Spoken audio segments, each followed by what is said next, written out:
Just go for it.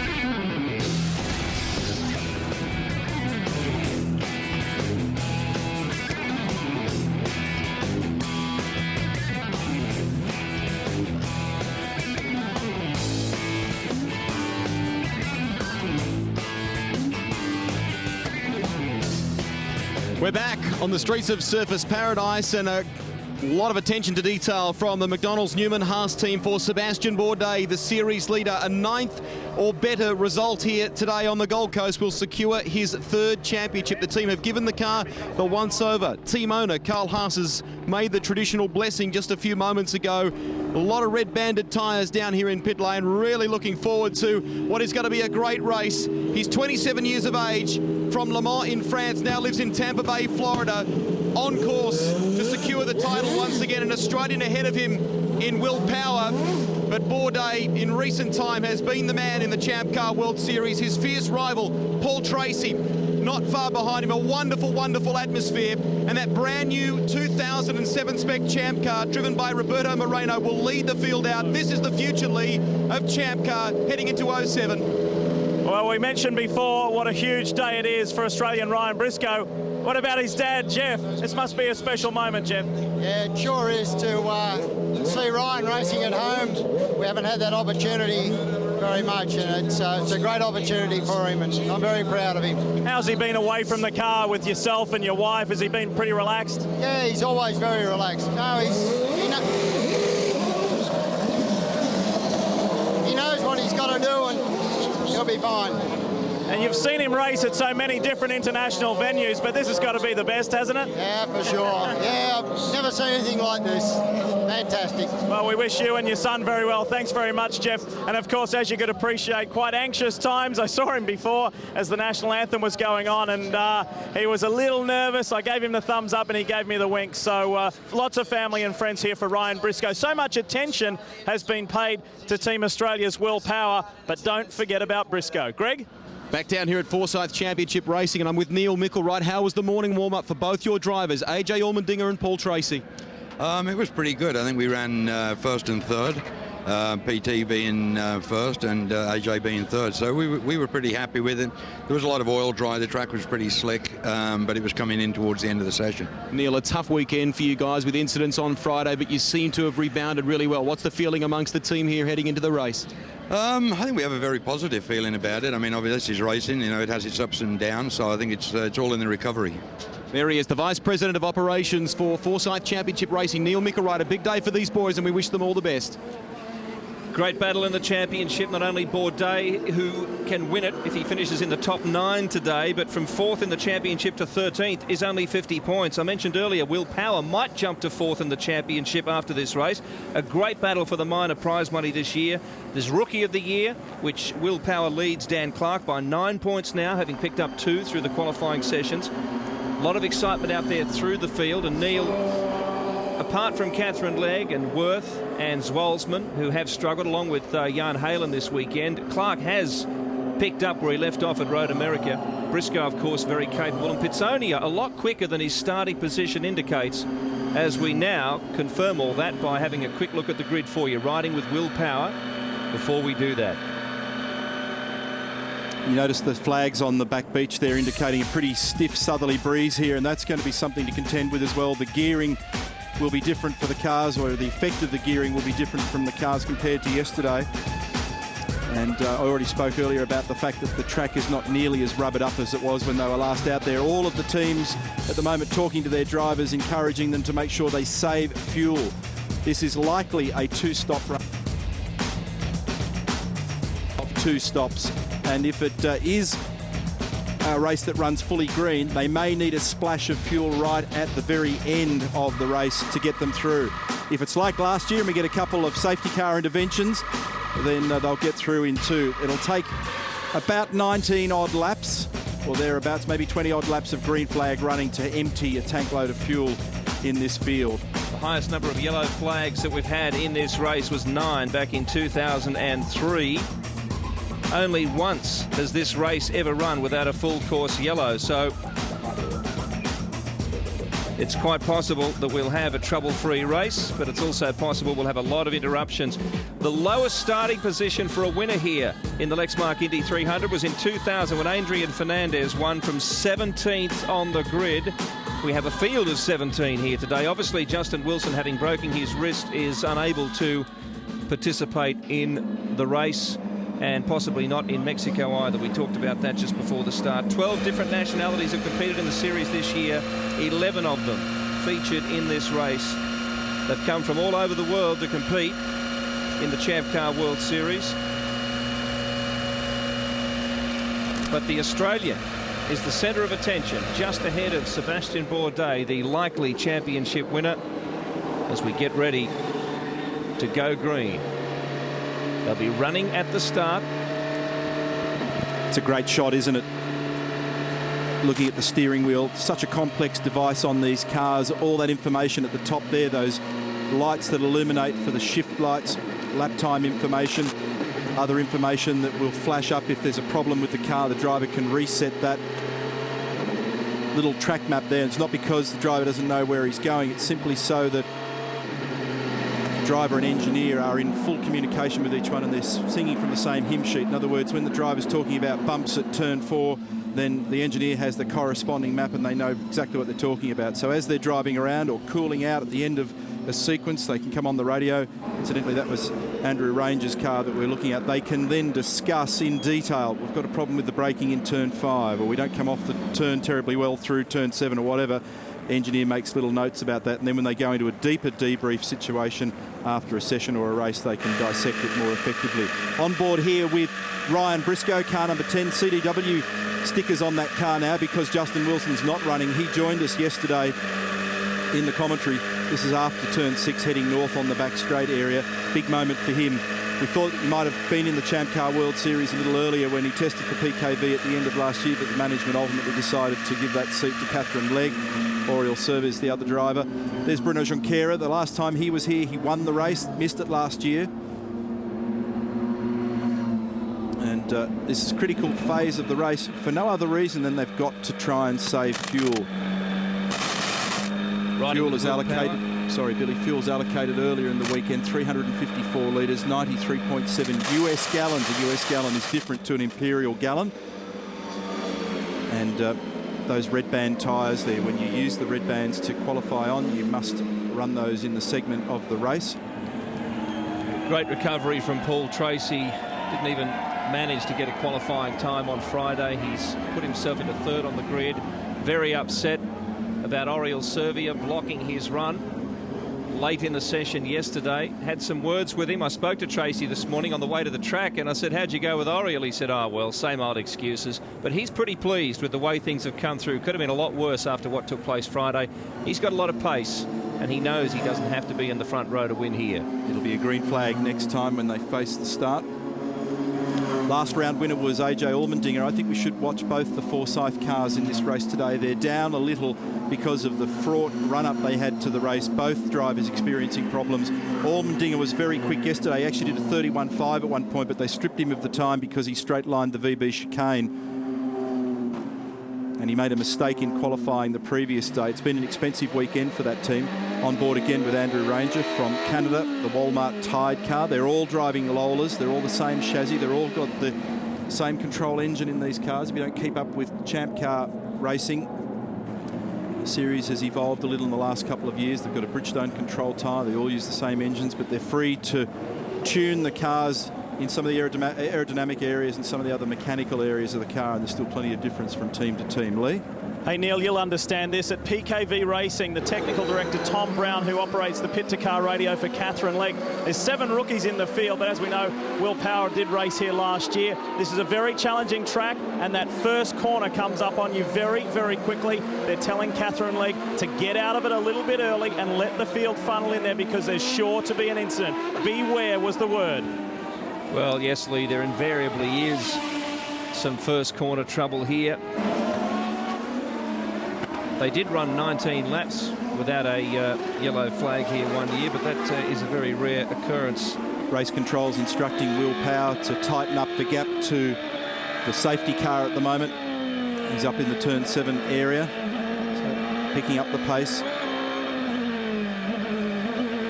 Nelson. They are not allowed to use the push to pass until after they've cleared that first chicane area. If there's evidence that they use that from the start down to the first corner, they will be penalised. That's issued in a bulletin prior to the race. Nelson Philippe has snuck in under the radar, his best qualifying position in his relatively short career in ChampCar. He's in P5. Watch for him as well, alongside Oriel Servia on the third row. Philippe was the youngest ever driver, you might recall, to compete here. Back in 2004, he was 17 then. And he claims to have pretty good race pace after finishing the year very, very strongly. He's fifth in the championship on 182 points, locked in that great battle I talked about earlier. Getting set to go green. Huge gap back from about row 4. That's crazy. Coming to you. That's not going to work. Yellow start, yellow start. Yeah, that was a shocking mess. I don't quite follow how that can happen, but it seems to happen from time to time. But the first 5 or 6 cars got themselves sorted. The rest of them were asleep. Well, we won't name names, but it looked to be about 5 or 6, didn't it? That were the problem is what you have, it's invariably 1 or 2 cars, so you're not allowed to ultimately just scoot on by and make your own way. You've got to basically stay in formation with the other cars around you, Greg. Boys, as you can expect, that lead group are on the radio very quickly, particularly Sebastian Bourdais, the series leader. He's saying to the crew, hey, what happened? You know, why couldn't we make a start there? He thought it was perfect. Well, it looked okay around him, but you only had to look a little further back and it was a mess. So someone was holding them up. Sometimes we've had that in years gone by in V8 supercar racing, particularly at a restart, because you're not allowed to pass another car. You've got to stay behind the guy, and if he's dawdling, he can end up hundreds of metres behind the field. So they'll go around one more time under yellow conditions. So the field hopefully will stay together as they move through the back straight. This is where Alex Tagliani was talking about the mist just making it difficult when you're trying to keep that visor clean, although today lots of breeze, so it might keep it away. Yeah, and it's coming from the south. It tends to be an issue here when it's coming from the northeast, and this will be a single file start now. It's a 2x2 prior to this, but because they messed it up, it's now a single file start. That's being confirmed as we speak by race control. This is Sebastian Bourdais, 9th or better in this race today, confirms 3 championships in a row for the Frenchman, and reconfirming that they're not permitted to use push to pass at the start. But what you will see is a flurry of those flashing red lights, particularly as they exit turn 4 on the back straight for the very first time and head north. Well, single file, Neil, may help us get through that electrifying first chicane with a little less concern.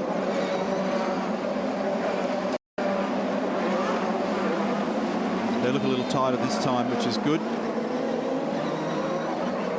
Lots of adjustability in these cars, and you'll see them making changes to the cars in the stops. Changes to the front wing, changes to the tyre pressures.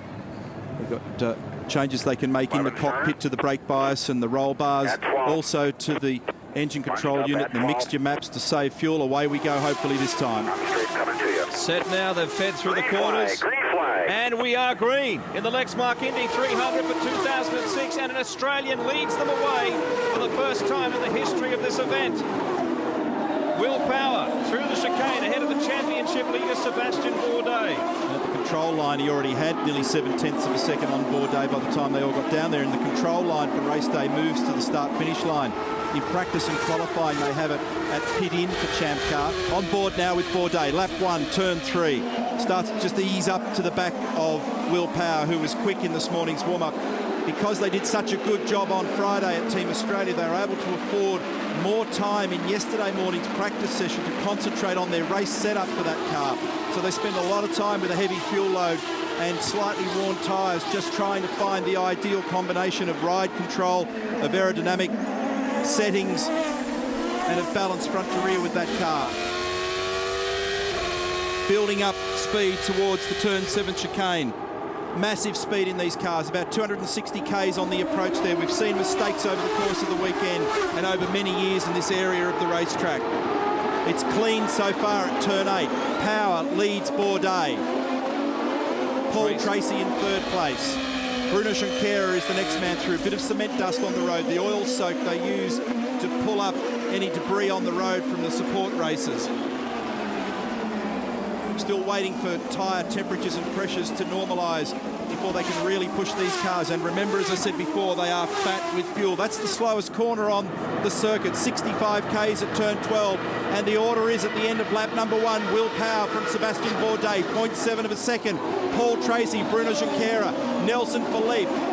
Further back, it's Oriol Servia, AJ Allmendinger, Dan Clark, Alex Tagliani, and Mario Dominguez. And no, they weren't yellow flags flying at turn 1. They were Team Australia flags that you could see. I wonder if there'll be a question about the stewards there, whether they're too close to the track. But anyway, we'll worry about that later. I would have thought they'd have drawn attention to that by now if it was a problem. Nelson Philippe in 5th place. It's Oriol Servia behind. Well, it's interesting with that single file start. We haven't had that frantic battle. Everyone just able to feel their way into the race and settle down into a pattern. Further back down the field, Alex Tagliani starting from position 9. There it is, the green and gold car. Will Power's car has the gold camera pod on the top. Alex's has the green, if you have a quick look and you can't make out the helmet colours or the maple leaf. The only person to activate their push to pass on the opening lap was Andrew Ranger in 12th. He's in a battle at the moment with Ryan Briscoe. He's already dumped 10 seconds worth of that 75-second allocation as we focus on this battle with Oriol Servia.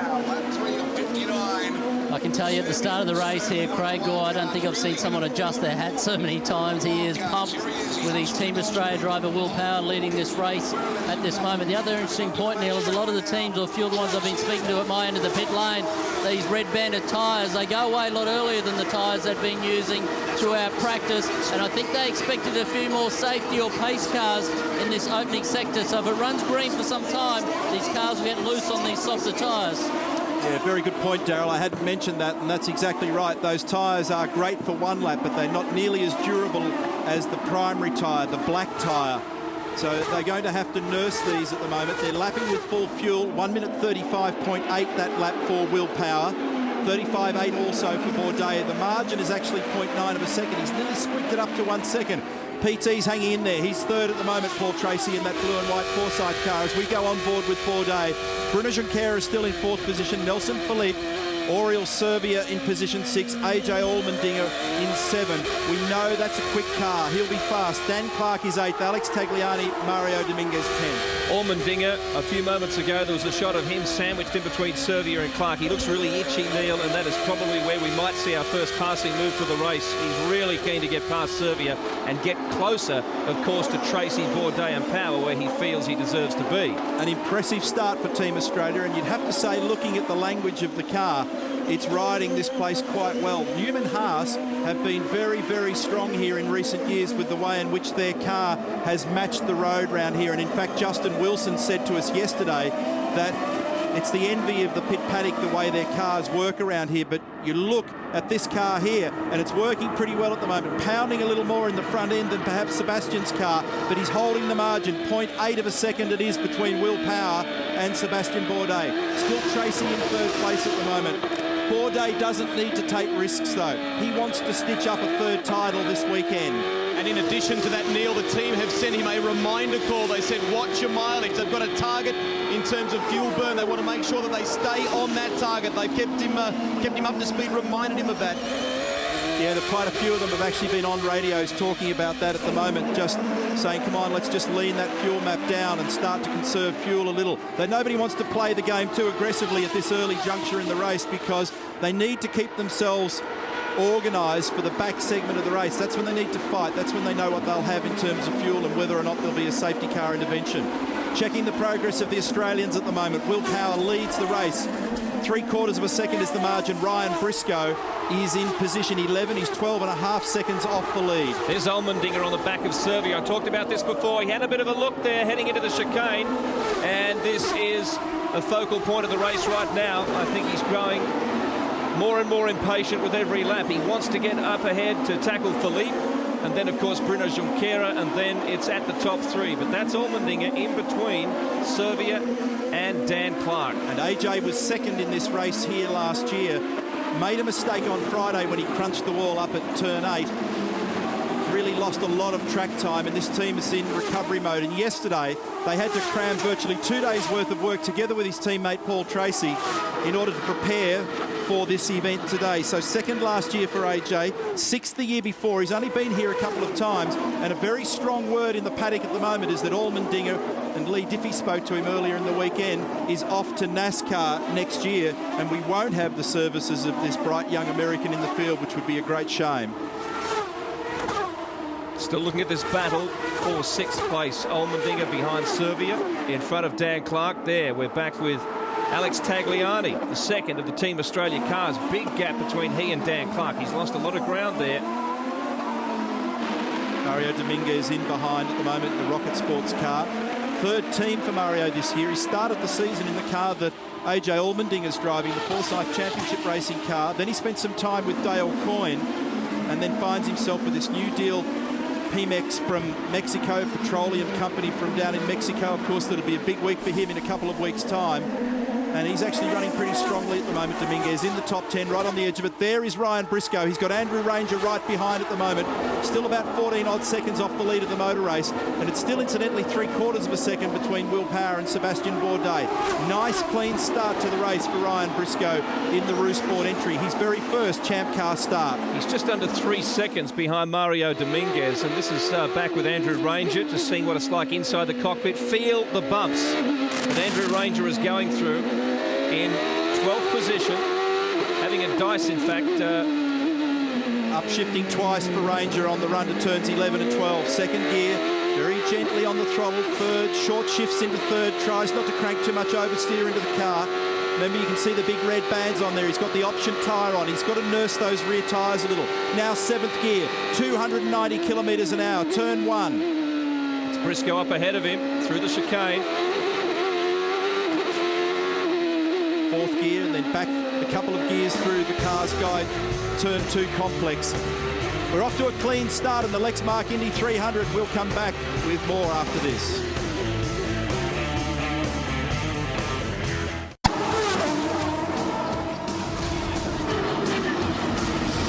Here we go. Just before the break, AJ Allmendinger finally unlocks himself, managing to slingshot past Oriel Serbia into the chicane. It's tight. Serbia locked it up a little bit, but kept it under control and managed to avoid Dan Clark as well. He used about 10 seconds of the push to pass to get the job done. You saw the flashing red light behind AJ's car. That put him on the outside, though, through that curve in turn 1. He got the job done. Oriel wanted to dispute it, locked the brakes a little into one, but they all came out the other side cleanly. First pass of the race here. Let's have a look at, is it Catherine Legg in trouble? Yeah, turn 8's gone up the escape road there and stalled the car, and has since been wheeled up to the escape road there as they try and deal with that.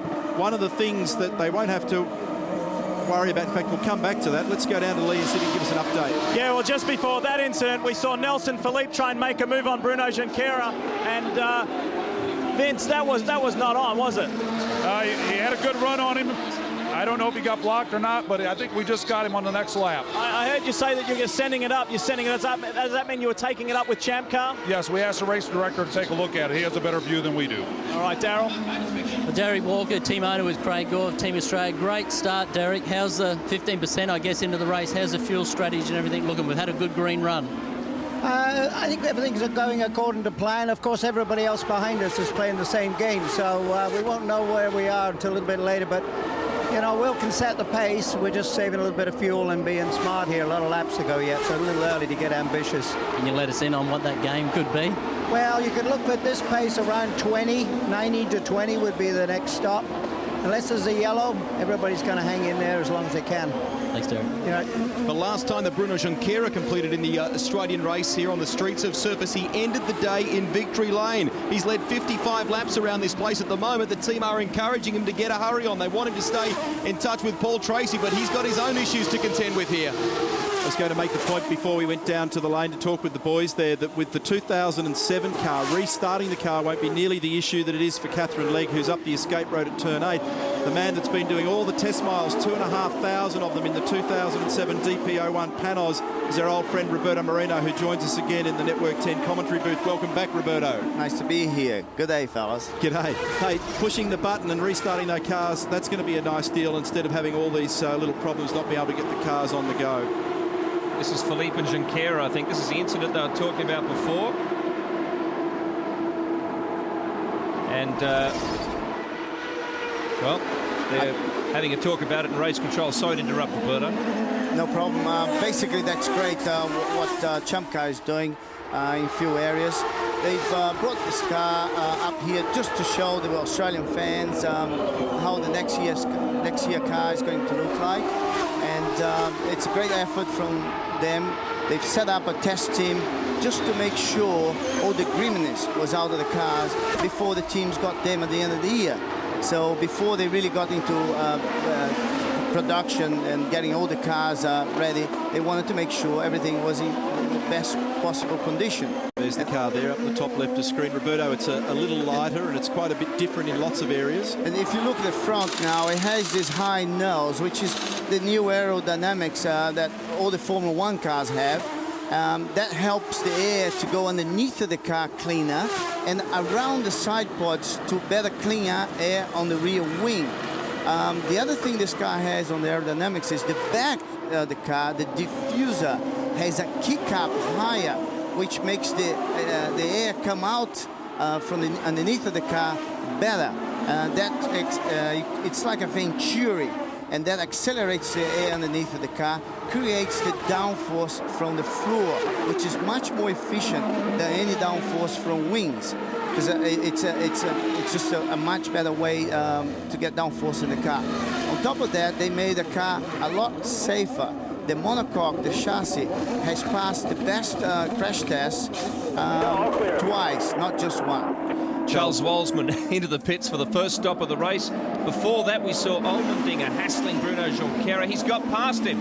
So Allmendinger, having attacked Serbia, has now got past Bruno Junqueira, who's gone backwards. He's lost a couple of positions. We saw Philippe pass him earlier. And AJ had to burn up another 20-odd seconds and push the pass to do that. The first time when he got past Serbia, he used about 10 seconds. He's used a further 20 seconds of it, so 2 bursts of it to get the job done. One of them, no doubt, will be here on the braking approach to turn 5, and Bruno leaves space for him. In the meantime, up the front, Will Power and Sebastian Bourdais have been trading blows. Bourdais was the first driver to go into the 134s. He got a little closer to Will on that lap by about 1/10 or 2/10 of a second. Then Will responded with his first lap of 134. And it's become a real dice. That gap down to 0.4 of a second. We're looking at it right now. And right behind them, Paul Tracy. 3 drivers at the head of the pack. Lean, mean, and very close. Ryan Briscoe's race is set. He's catching Dominguez now. He just did a 1:35.17. His best lap of the race so far. The margin between he and Dominguez is down to less than a second. These cars are burning fuel weight down at the rate of about 5 kilograms per lap. So the cars are now substantially into their fuel load. You heard Derek Walker say before that they'll be expecting a stop if we continue to get these green flag conditions somewhere around laps 19 to 20, which was about what our prediction was. Greg? The complaint from Bruno Junqueira on the radio is the car feels loose. My car feels loose. By contrast, also, he has not used any of the push to pass, while AJ Allmendinger and Nelson Philippe have in moving by him. Lee? Vince Kramer, team manager at CTE Racing, just put the call out to Nelson Philippe. Keep it smooth, keep your rhythm, but Allmendinger is coming. Well, there's Tracy attacking Bourdais round the outside. Whoa! How did he get that done? Oh. I've never seen anybody round up another on the outside at turn 8. I'd say that Sebastian must have got tangled up going through the turn 7 chicane, or has he got a problem? He must have a problem. What do you see, Roberto? I don't know. He was quite slow there coming out of the quick chicane, which allowed Paul Tracy to go on the outside for that 90-degree corner. Dan Clark has crashed. Dan Clark has crashed somewhere. I just heard a message on the radio. There he is. Clark is off the road. Can't pick up which corner that is. Full course yellow. Now, will people use this as an opportunity to either A, save fuel, or B, will they come in? This is turn 9 at Big Pond, and Dan Clark's gone off the road up there in the second gear left-hander. Power's lead, incidentally, before the yellow came out was 1.23 seconds as they crossed the start-finish line, obviously with Bourdais falling back and Tracy taking that position. It doesn't look that bad from right here, all right? You hit the tire wall, so it's pretty soft. You can't see the fucking front of it. Dan Clark's had a lot to say this week in the lead up to the race, and he's still talking. Here it is. There we go. So Clark gets out in the grey. It's loose out there. Can't stop the car. Was that an unforced error? Or did he end up having a battle with somebody to take him in there? Here's Paul Tracy making his way through, and that replay from above. But why was Sebastian so slow coming out? And he was 7? offline, Yeah. Sebastian. I guess he must have got out of that chicane with the wrong gear. That's my wild guess here, because he's still up to speed. Greg. There's not been anything said on the radio, guys, and the team here at the moment are concentrating mainly on fuel conservation for Sebastian Bourdais. That said, they have a set of tyres on standby for him here. They are not the red banded tyres, though. Another set of tyres waiting for Sebastian Bourdais. Yeah, they can only use one of those sets of red bands. They must use them in one race segment. Thereafter, they're using the primary tyre, so that's a standard policy there. But Roberto and I are scratching our heads at the moment trying to figure out why Sebastian was offline out of this area here. So maybe he got in too hot, maybe the rear tyres are going away. Did he make a little mistake that put him offline? This was the corner where the move was made, and Tracy went right round the outside of him and just got the move done. So Tracy's now second, and as I said earlier in the broadcast, I think both the Forsyth cars look pretty strong here at the moment. Tracy has led only 2 race laps all year. Last there it is. year. Billy, there it is. What happened was Sebastian was wide on the exit of 7. He was understeering towards the fence. He had to come out of the throttle, and Paul Tracy was able to easily round him up. And so Sebastian makes a mistake. Watch what happens here. He's in the background. See if he can pick him up. He's understeering wide. He was up on the curb too high. Too high. He's come out of the throttle. So because he's had to lift the throttle, here's the view again. See, he actually went in too hot through the right-hand part of it, picked up the curb aggressively, and then that allowed PT to just scorch by on the race line and easily round him up. Will Power in the pits, and Neil, the team just quickly mentioned to the crew, even though they've gone back to the normal compound tyres, good stop for Will Power. They've taken 1/10 of a PSI out of the rear tyres in that car. It's amazing, isn't it? Just those micro adjustments. Everybody's using this opportunity to put some wing adjustment in the car. Oh, trouble, trouble. That could have been big trouble there. Big scramble on the exit. Oh, and Power came out just ahead of Tracy too. Contact. I saw a little piece of green. Boys, there was green massive piece. drama between Dominguez and Briscoe clearly got ahead of Mario Dominguez, and Mario gave him a shove for his trouble. They both almost ended up in the wall. And I think we've got a methanol fire here for some reason, so there was big aggravation there. Newman Haas were not happy about... Now here's serious trouble, Neil. On the right-hand side there of the Forsyth crew member had to hit the ground. Methanol fire, you cannot see the flame. It is very, very frightening, but you have to douse it with water. It's water soluble. Now let's just see what happens here. Out comes PT. Oh, straight into the path of... PT came out. PT came out and made contact with somebody. I've forgotten who it was. What's that on the side? What happened was one of the Forsyth car, the one that caught fire, came out before they'd taken the nozzle out, and they split in half, and a lot of alcohol came out. Oh, okay. I can see now what's happened. It was actually Will Power that had the contact. Yes, and look at the fueling apparatus there on AJ's car. He's taken the whole nozzle. The dry brake nozzle's gone with him. That's the reason why there's the fire. Power's in trouble here. He's lost part of his wing. Watch this. Watch this. He's yanked it out. Oh. He's gone. And then there's the ignition of the methanol. You can barely see the flame. And here's the contact. Well, it's actually already been done at that point. That other front on shot told the story, but there was big contact between Paul Tracy and Will Power, and into the bargain, AJ Allmendinger takes part of the dry brake system with him at the exit of his pit. And there's a stuck behind his side pod, cutting his rear tire. He must stop again. Will Power's in strife as well. That was a battle for the race lead when that all happened, and here it is. Paul just went straight into him. Yeah, Paul went straight into him into the fast lane there. So What are the rules in terms of positioning there, Roberto? Does Will have right of way or does Paul have right of way? Well, in my opinion, I would say Will would have the right of way there because Paul just went right in the side of him. He wasn't in front of him. And that's a separate incident then that involved AJ Allmendinger, where he leaves the pit lane and yanks apart the dry brake refueling system, which is a single point coupling with both fueling and venting. And of course, with all that heat round the back of the car, it's ignited the methanol, and that's why there's the panic in the lane here. Officials involved plus part of the Forsyth crew immediately doused with water. And your TV fella was right there. Yeah, right in the middle of it. Dramatic pictures from the Gold Coast. Very frightening, Lee. Boys, here at Roosport, I'm with President Jeremy Dale. They're pretty excited. It wasn't that long ago Ryan Briscoe was 11th. I think Jeremy, after getting out ahead of Dominguez, once it cycles through, he should be about 7th. Yeah, he's going to be 7th or 8th. The guys did a great job on the stop. They beat Dominguez out. Really nice, clean stop. Small bit of contact with Dominguez leaving the pit lane, but AJ had a problem. A couple of other cars had a problem. So good pit work. Heads up by Ryan, and I think we picked up a few spots. Throughout the weekend, Briscoe was struggling getting out of the pit box. No problems there, though. That was brilliant. Yeah, no, he's fixed that. He's a quick learner. The Forsyth cars come in again. Allmendinger. Front of the car. More trouble. AJ's having trouble getting a gear. He can't get a gear. Remember, Forsyth had trouble here last year with the gearbox with Paul Tracy's car. He can't get a gear at the moment, Allmendinger. They've brought the cars back in and taken the opportunity to refuel, and they put another set of tyres on Paul's car. AJ Allmendinger is distraught in the cockpit at the moment. Tracy was in and out. It was a good second stop for him, if you could call it that, because he shouldn't have had to come back. And what about Will Power? Must be damage to that car. Safety car's out. Jan Halen is leading from Zwolsman and Will Power, but that really is irrelevant. Here we go again. Tracy comes out, collects Will Power. Here's the fire in the background with Allmendinger's crew. They're writhing on the ground. They can feel it. They can't see it. A very frightening moment, or more than that, for the Forsyth crew. And indeed, some of the officials who are scampering everywhere. Here's another angle. They keep huge drums full of water right next to these fuel containers for just such an occurrence. But all the teams now scrambling to help. Greg.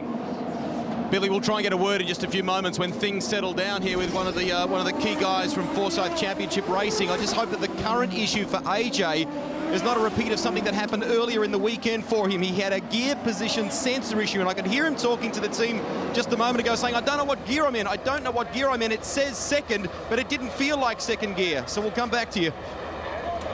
We're going to go green shortly, they tell us, as the Forsyth crew tries to patch up the damage in their fuel rig. They're fitting a new hose. They've made a second hurried stop. We're not sure as to what's happened in terms of damage to Will Power's car. We've mentioned Ryan Briscoe coming out okay from his clash with Dominguez. Talking about AJ gear sensor problem, when the sensor is not in the right place. We're going green as we speak, Roberto.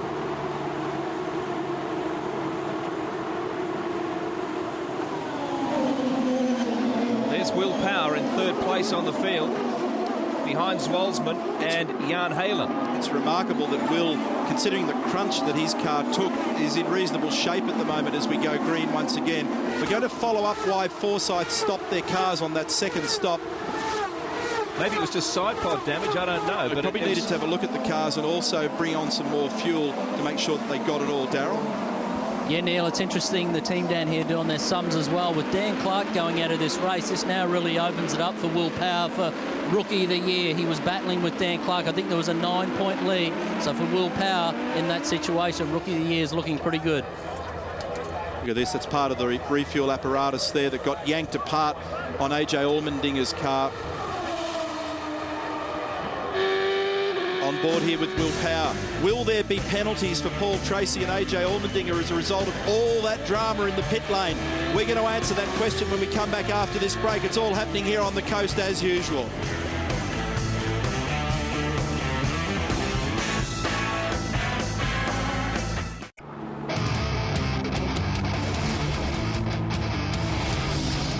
We're back at the Lexmark Indy 300. Jan Halen yet to make a pit stop. Car 11, one of the rookies. Oh, here's AJ Allmendinger. 2 stops, and that is damage that is possibly terminal. Oh, it's seriously terminal when the front end looks like that. Well, that's another extraordinary development for Forsyth Racing in this already dramatic race. Halen leads. Here's the Allmendinger incident, is it? No, this is earlier. Ryan Briscoe. Yeah, he got mispositioned there by Mario Dominguez, got up the inside, and then when Ryan was out in the grey stuff where there's no grip, he just gently nosed the car up to the wall. Here it is in replay from on board his car. See the grey stuff there? Can't turn the car there. And he's barely kissed the Falcon tyre barrier there, but now he is underway. They took him up the escape road. They've got him going once again. He'll probably need a fresh set of rubber and a check on that car. No, he's going to keep circulating. We're still green here. Halen leads the race, but hasn't stopped. Zwolsman has made a quick stop. Oh, there's the Allmendinger incident. That's between turns 3 and 4. So we've gone full course yellow. The pit lane is closed, and here's the reason why. Trouble here for AJ's big oversteer through the middle of the corner. He's actually caught it mid-corner, grabbed it and steered himself up into the wall. It's like he was in a higher gear than he's supposed to be. Which could be the case because of that shift cut problem. Yeah, you see, whenever you see a driver complain. We'll come back to that. We'll get some more comments from you in a moment, Roberto, but Lee's got an update for us. And Neil, up until AJ Allmendinger exited this race, the first casualty was Dan Clark down. It's a real shame to see that because you were fighting Will Power in the rookie title. That's now gone. Yeah, that's right. We were looking really strong in the race there as well, saving a huge amount of fuel. So as soon as everybody was ready to dive in the pits, we were in a really strong position to make up a handful of places. But just had a rookie mistake over there at turn 9, and it's cost me the race. So it's unfortunate, and you know, sure the words I want to use can't really use on TV, but just got to deal with it now. There is a race left. We'll still got to finish this race to score some points. So no point giving up yet. He's thoroughly enjoyed his weekend here, boys, but this is a tough track. Now that means that the championship is as good as over with Allmendinger out of the picture. Look at Tracy here having a crack. Yeah, Paul's on the radio at the moment just talking about the congestion around the track and how difficult it is to pass. The field's so strung out, but they'll now recompress. That might give him an opportunity to address the issues. And there are a lot of them. We've got to catch our breath here. You've seen the order. Will Power in pretty good shape. He hasn't had to pit. Minimal damage, apparently. We'll be back after this seriously short break.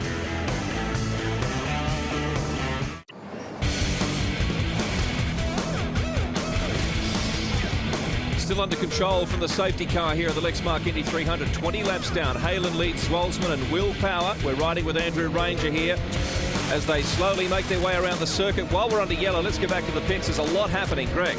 Yeah, Billy, there certainly has a very, very dramatic pit incident for Forsyth Championship Racing. I'm with Phil Lepan, the team manager here. Firstly, are your guys okay? Yeah, we've got one guy that's at ChampCar Medical, and I'm just going to go over and check him out. But I think generally we got out of that one all right. What happened, Phil? We just had a bit of an incident with the fuel hose, with the and that's, as you can see, what happened. What was the ultimate? You know, there was a gearbox issue or some sort of push-to-pass issue. The resultant fire actually probably took out one of the looms, and we had no shift.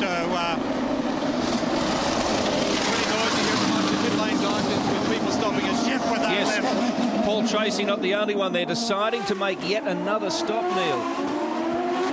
Yeah, while they're under yellow, they're probably using the opportunity just to get a pile of fuel on for Paul. This is Mario Dominguez in the pit lane now. New nose going on that car, and they've got the right rear off it. They've dropped it off the jacks. Gee, there's some sloppy work going on out there today.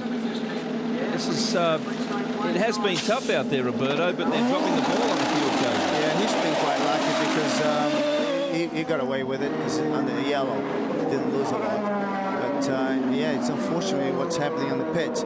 And what I was saying before about AJ is that what the mechanic just said, it probably burned the wire that gives them the sensor what gear the car is in. If once you don't have that, the switch that cuts the engine when you shift up, doesn't work.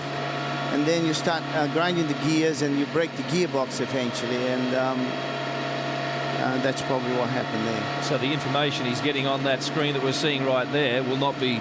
You see the top of the screen says number 7. That means he's 6 now, 5. That's his gears. 4. He wasn't getting that. Therefore, when you shift, the engine doesn't know which gear, the brains of the engine doesn't know which gear your car is in. And on the gear lever, there's a pressure switch. So when you pull to change gear upwards, it cuts the engine and lets the gear go into the next gear very easily without the clutch. That's what permits you to have a car without and not use the clutch.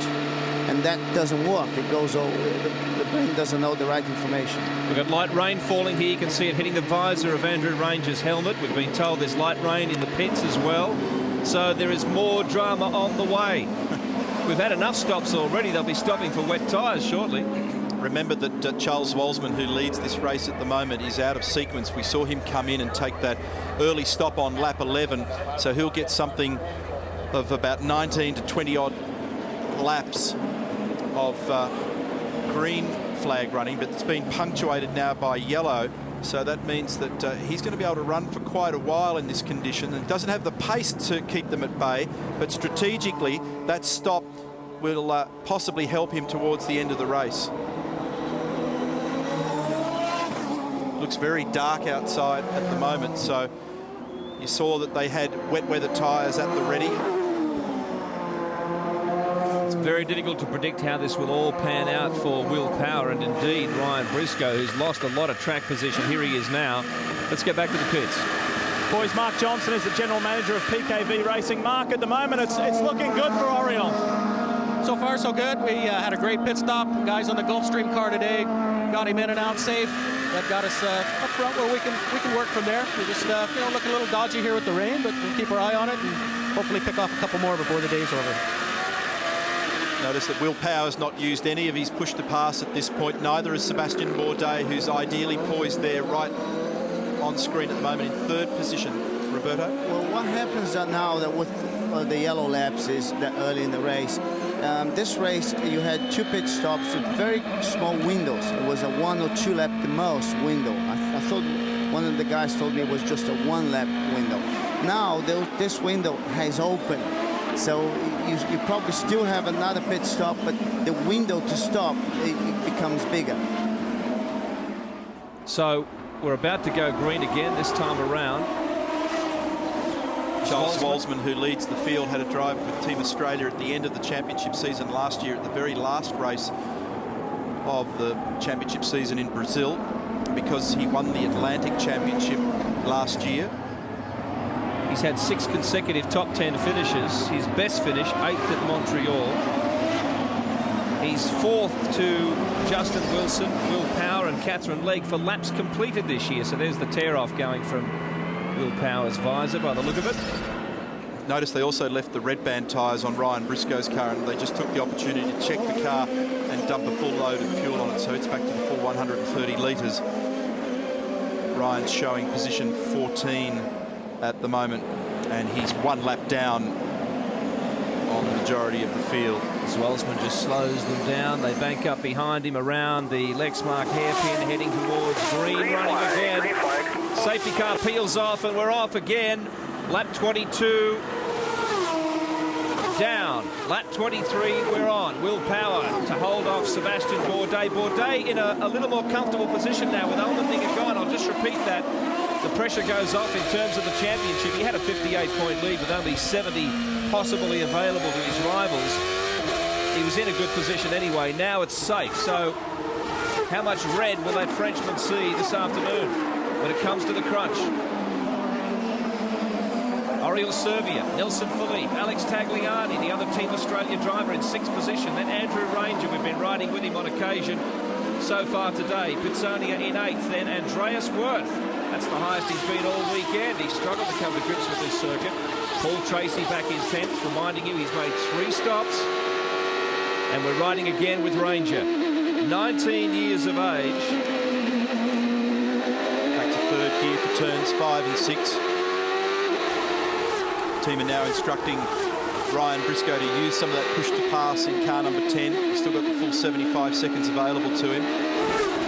Toyota Atlantic Rookie of the Year has taken a point for most improved 4 times this year. So he's struggling with qualifying, but he's racing okay. Here's Ryan Briscoe riding with him.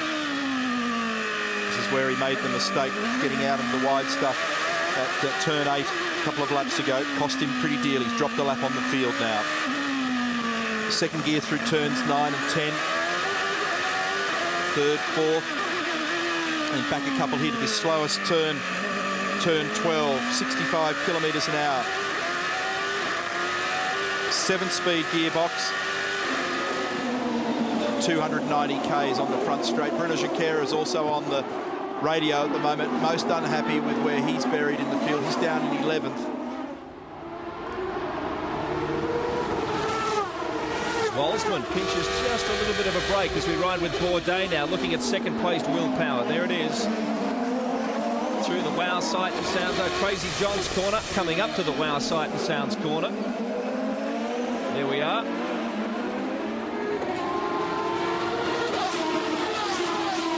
Scrolling through now the splits between the various drivers. Not too much at this stage. We've only had 1 lap of green running since that last interference with the race. One of the reasons why Junqueira is not happy at the moment, he's got quite a flat spot on one of his front tyres. They're probably the front left, so that's also hurting his progress through the field. There he is. And the Newman Haas entry, the second one. Remember also that Will Power and Sebastian Bourdais have more fuel on at the moment than Charles Walsman. Charles stopped on lap 11. Now completed 24 laps. So the second and third cars are quite a bit heavier at the moment. Bourdais coming out of turn 12, just short shifting. Let's ride with Sebastian here for a lap and you'll get an idea of the beautiful sound of these Ford Cosworth V8s.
Sebastian Bourdais, and it's interesting, Darrell Beattie made the observation earlier in the weekend, Roberto, that Newman Haas have got their car geared a little differently. It's a very short third gear in that car at the moment.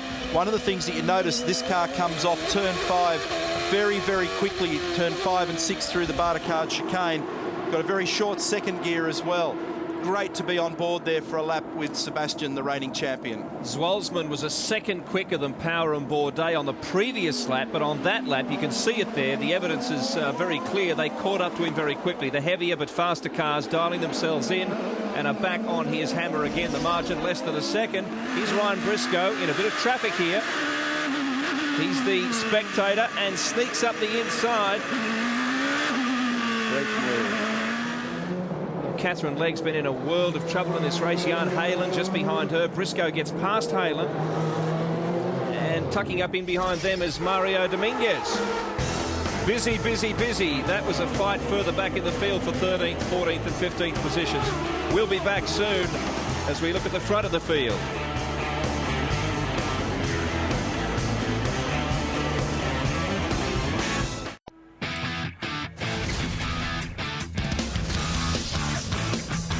We're back with a sight that Australia did not want to see, and it is not his fault. Will Power stuck. We're under full course yellow. Let's see how it unfolded. Neil.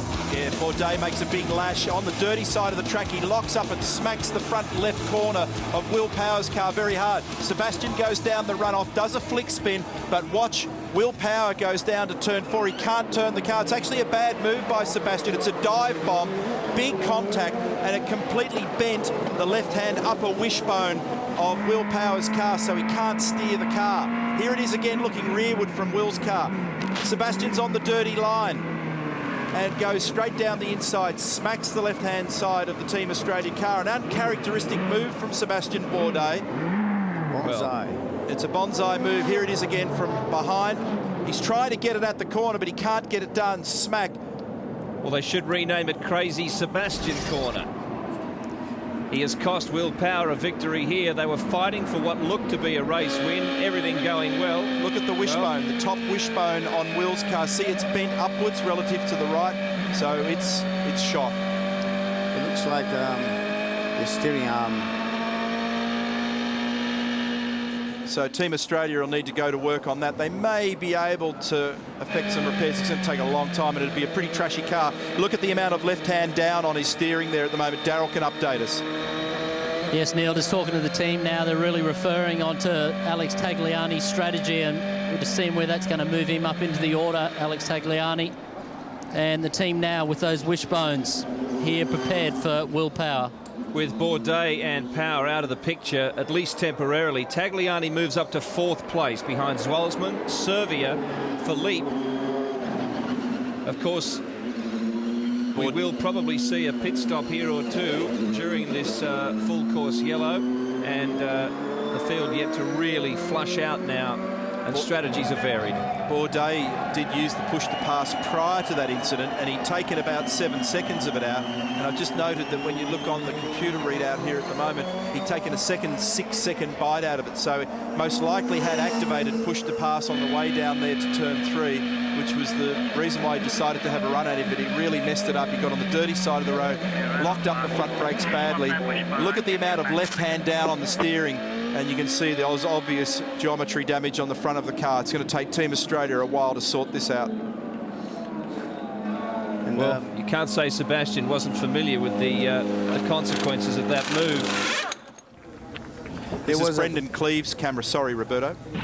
It was a very optimistic move, in my opinion, and poor Will he still had to turn there, and as you see, it bent the steering arm. That will take a while to change, and of course, Sebastian, all he has to do is put another new set of tires. He'll still be in the same lap, fighting for the race, and poor Will will have some consequences here. Will probably lose a lap or two. Neil mentioned Brendan Cleave. He's on the outside front wheel of Team Australia with Will's car, and the helmet cam is what you're looking through right now to give you a very different perspective of a pit stop, and a bit of work to do, of course. Take us through it, Roberto. Oh, they just tried to change the steering arm. I was just trying to see how damaged was the side pod, and he has lost that extra wing. What the earlier collision with Tracy. See the amount of towing. It's got massive towing on the front left. Straighten out. Let's get that straightened, have another look. Yeah, so he's also got a huge amount of steering left hand down there. So the car's it would be too dangerous to try and drive quickly at the moment. Bourdais in, like you said, for a set of tyres and top up on fuel, Roberto. I think what the Will's team was trying to do is not to go down a lap. Yeah. Send him out, catch up with a lap, and then try to change the car when they have the path ready for him there. Yeah. But I think they missed the boat there. They've had a chance to now survey it, and they'll go back and look and see whether or not they can replace that steering arm. Well, a shocking result. We already had Briscoe in a mess of trouble, went down 1 lap. That was his own work, but Will Power will be furious with the man who was on his way to winning the championship. Here it is again. It's a big dive bomb from a long way out. He had nothing to lose, Bourdais, in terms of the championship. I must say something strange there, because he only locks 1 wheel. There's something wrong there. Maybe a tire down or something. Let's go back to the pits with Lee Diffie. Yeah, Billy, someone who can't believe that we've just witnessed it on the big screen is AJ Allmendinger. That was the man you were chasing for in the championship, but sadly now that's all over. What happened? I don't know. In the pit stop, I mean, first of all, the car was phenomenal. The whole Farside Championship racing team, as usual, just awesome car. I was driving through the field, and we had the pit stop, and you know, I thought I was told to go, and I don't know if I went too early or if we just mistimed it, and you know, just kind of all hell broke loose, I guess, after that. Just kind of pulled the fuel rig out. Thank God my guys are okay. That's all I care about. And then after that, I think it ripped pretty much all the sensors out of the car. I didn't have any gears to figure out what gear I was, and I just had to kind of grind through the gears, and it kept locking the rears when I was kind of trying to get in the corner, and I finally lost it and hit the wall. Tough break for AJ today, but an exciting future ahead. Darryl? Rob Edwards, team manager at Team Australia. I guess, first of all, Rob, that was pretty ambitious from Bourdais. Yeah, it was very ambitious, but, you know, I guess it's racing. Just very unfortunate after the job that Will's done all weekend to get taken out like that. Didn't replace that wishbone on the car. You've got him back out there to keep him, obviously, on that lead lap. Now with Tagliani, what's the race strategy and your plan from here on in? Well, the race with Alex is we've got him up to third place. We're in a podium position. We've got one more stop to make, so stay out of trouble. Don't make any mistakes, I guess. Thanks, Rob. Cheers. I should clarify that. Rob says third. I guess he's discounting Zwalsman, the effective race leader, but he knows that Zwalsman will go shuffling back through the field. And as we speak, that is happening. So it's Servia leading the race from Philippe and Tagliani under yellow. Just mentioning Allmendinger there, his only bad result since he joined Forsyth after the Portland round was 17th in Montreal. That was a mechanical failure. He was leading the race at the time, so hasn't happened often for him. Let's go back to Greg. We'll try and get you some pictures here very shortly of the front tyre that came off Sebastian Bourdais' car. I've just had a word to the engineer, Craig Hampson, who tells me that there may have been a pressure issue with this tyre. They were not happy with the pressures on the tyre that was flat spotted. So to answer Neil's question, was there a drama when Sebastian locked that tyre? They believe the pressures may not have been right. Well, Roberto Moreno picked it. Yeah, he was the eagle eye here and thought that it might have been strange. Usually if you go down there and push too hard, you might lock both fronts, but they're working away here on Will Power's car. Just fired the car back up again and have got him out. He'll need to do an exploratory lap now just to make sure that the car's steering vaguely okay. When you consider they string them up, Roberto normally put a massive amount of time into making sure that everything's perfect. It's a lot less than perfect now, which we can see with the left hand down on the steering wheel. Yeah, they did a little hammer fixing there. Nothing like the good old hammer. Well, on the steering arm you can do that. You couldn't do that on the wishbone. It would crack. Well, we mentioned earlier too, if anyone was worried about the situation with Will shedding a little bit of framework there on the previous collision with Tracy, it was some sort of side pod damage, maybe one of the little wings, but obviously nowhere near as bad as this. The least of his worries right now. We'll be back with more soon.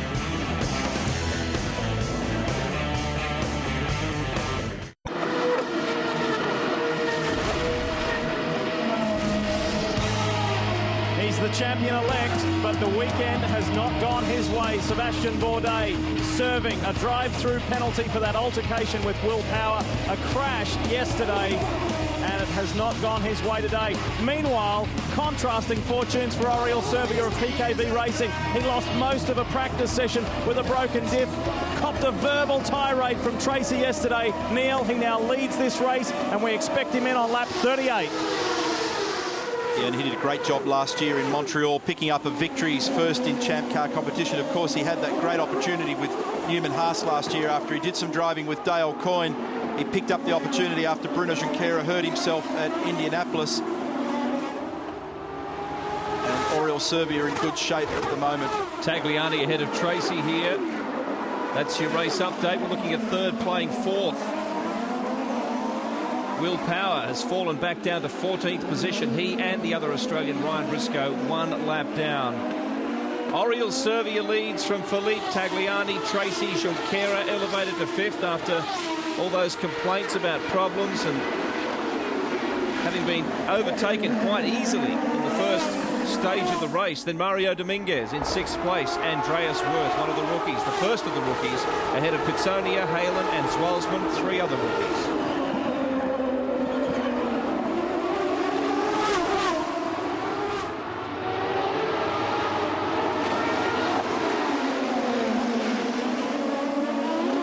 Oriol Servia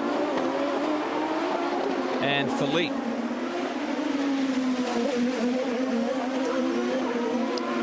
Interesting to contemplate car speed at the moment, Roberto, and also where everybody's at in terms of their cycling of their stops. You look at the situation in the race at the moment, 1.8 seconds off the lead, Paul Tracy. He's in reasonable shape here as Philippe makes a run, and Nelson gets the job done, makes the good pass for the lead on the inside one. Oh, Servia makes a little contact, locks brakes. Wow, that was wild.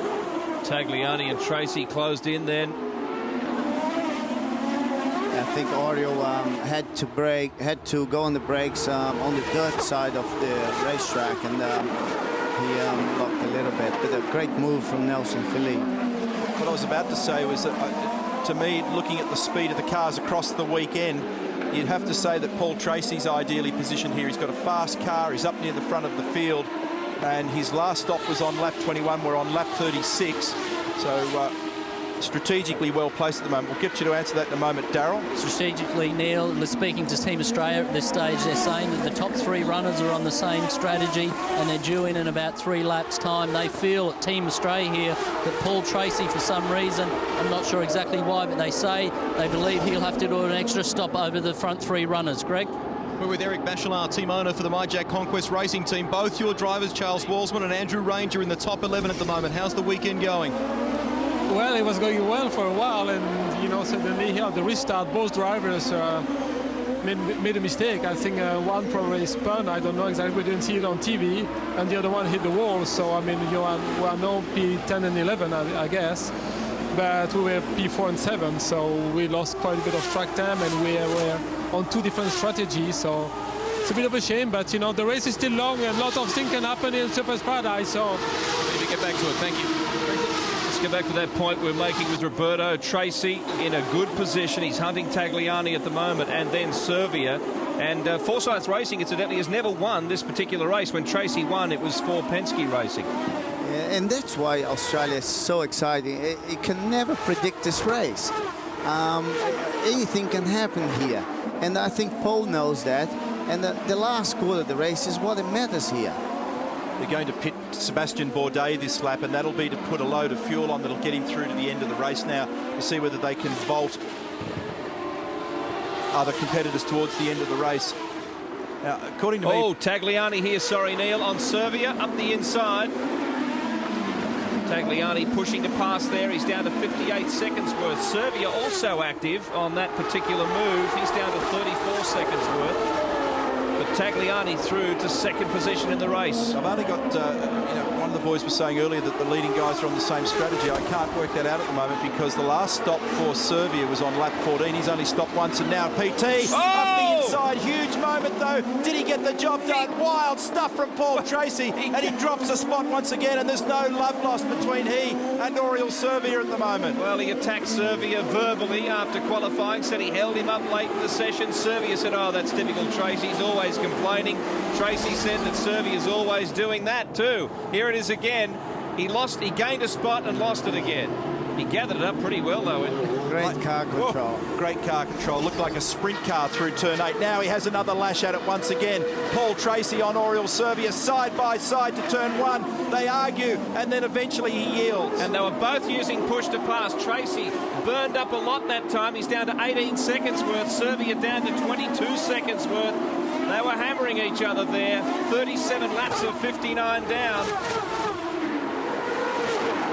Junqueira, the spectator. Oh, here's a lock-up. And more trouble coming up. Dominguez getting involved in that as well. Meanwhile, back in the pits, Bourdais, Greg. Red-banded tyres going on for Sebastian Bourdais, and he is out of the lane, boys. Well, Junqueira, Dominguez and Worth having a battle there. Dominguez now moves through and takes another position. I wonder if Oriol's got some flat spots on those tyres after the couple of incidents that he's been involved in now. He's falling back through the field. Bourdais' strategy now is what I would have done, since I'm in the back of the grid now. So I put enough gas to go all the way to the end, and best tyre, and he's going to go for it. It's not finished for him. They've just called Oriol Servia in to pit this lap. So he last pitted on lap 14, so he's near the end of the fuel window, and he certainly needs a set of tyres. Here's the replay of the Bourdais stop. They're doing exactly what I would have chosen to do, and it's not finished for him. He's got a shot still. Sebastian Bourdais, as we peel back into position, makes his 4th pit stop there. Incidentally, Will Power, last time around, Nelson Philippe did a low 34, but before that lap, Will Power did a 35. He was the fastest car on the track at that time. Here's Tagliani. But Nelson's only stopped once, and he did it on lap 14. And Paul Tracy stopped most recently on lap 21. So in terms of fuel window and net position, Paul's well in control of this situation at the moment, provided he doesn't do anything wild like we saw up there at turn 8. Does he have any flat spots on those tyres? Oriol's been in, they've just serviced the car, and they've sent him out of pit lane. Here's the race leader, and here's the gap back to second place. It's 6.9 seconds, and on that lap, it was the 34.3 for Nelson Philippe. He's got good pace in the car at the moment, but he's due for a stop in the not-too-distant future. Further back through the field, Halen there ahead of Zwolsman. Andrew Ranger's up there as well. Servia back in 10th place. Worth is next. Bourdais fed back into the fleet in 12th, and Briscoe and Power a lap down, but they're both turning in laps in the low 35s. Power a 135 flat, then a 135.2. Briscoe 135.4. It's just a shame those guys are not in among the top 10. Well, at least on the same lap as the top 10. Race leader in. Lee. Vince Kramer makes the call, pit, pit, pit, this time for Nelson Philippe. Coming into this event, he led 52 laps this year, but this is the biggest moment in this young man's career. 4 red-banded tyres now on the CTE racing machine.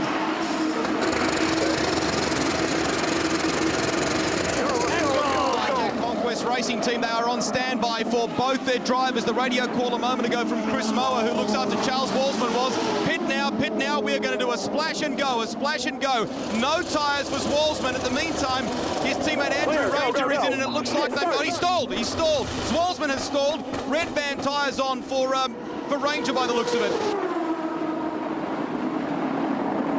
Ranger's away as Walsman stalled. They're going to have to refire that car. Now he's underway.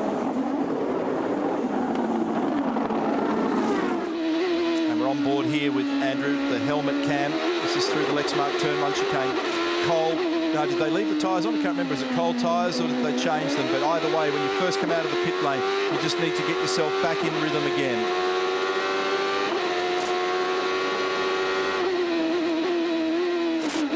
In the meantime, Paul Tracy did a 1:33.7. The fastest driver on the track, indeed, the fastest lap of the race so far. There he is.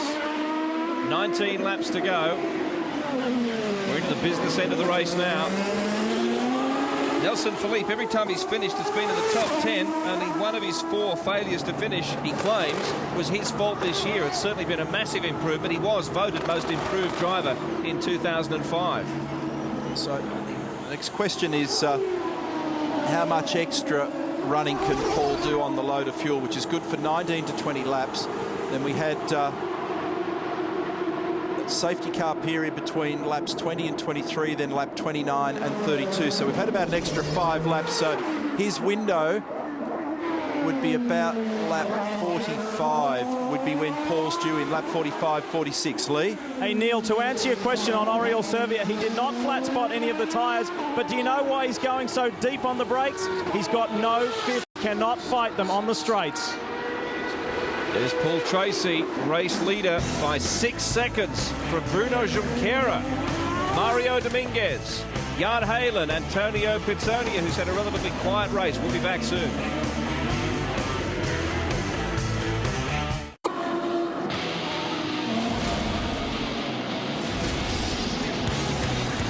We're back at the Lexmark Indy 300 on the Gold Coast, and a critical pit stop too for Paul Tracy and the Forsyth Championship Racing team.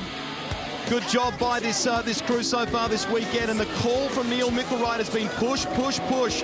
They know their man is in a good position at the moment. At the meantime, just a little further down from them, Bruno Junqueira's team are on standby. They actually asked Bruno Junqueira to go an extra lap compared to Paul and just try and make some time here. They told him, they urged him, use the push to pass, Bruno, get it going and try and make some time here. Bruno has 69 seconds in that bank, Rusty.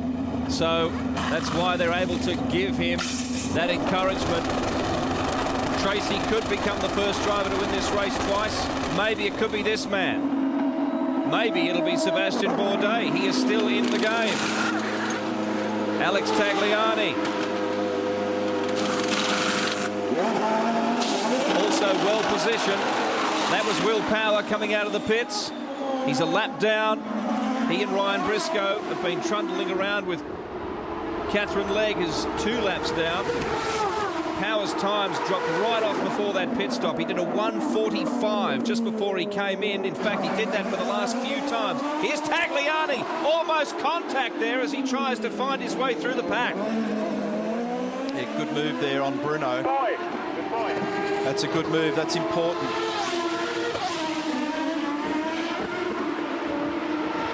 So Dominguez, Junqueira, Pizzonia, Tracy, Philippe, Tagliani. That order will change though, because we've had a couple of pit stops. And as they filter through, oh, is this a full course yellow? Jan Halen. He's held buried into the tyres there at turn 12. This is the yellow that Sebastian wanted. Yeah, because he's right on the borderline. That's what I'm sitting here fiddling with at the moment, trying to think. It's a full course yellow, Greg. But just down at Sebastian Bourdais' pit, Neil, and this situation could be what helps him. As we say, it's borderline at the moment for him from an economy standpoint for Sebastian Bourdais. The crew had been on the radio just moments ago telling him to back it off a little, conserve some fuel, but this might get him back into a situation that will work well for the series champion. Lee? Greg, Oriol Servia is in pit lane stationary, back of the car jacked up. He received a mechanical black flag for oil coming from the gearbox. That replay that we saw of Jan Halen up there at turn 12, right in the last couple of metres, he took both hands off the wheel and just held them back so he didn't get any damage as he nosed the car into the barrier here. Well, there's Servia out of the car.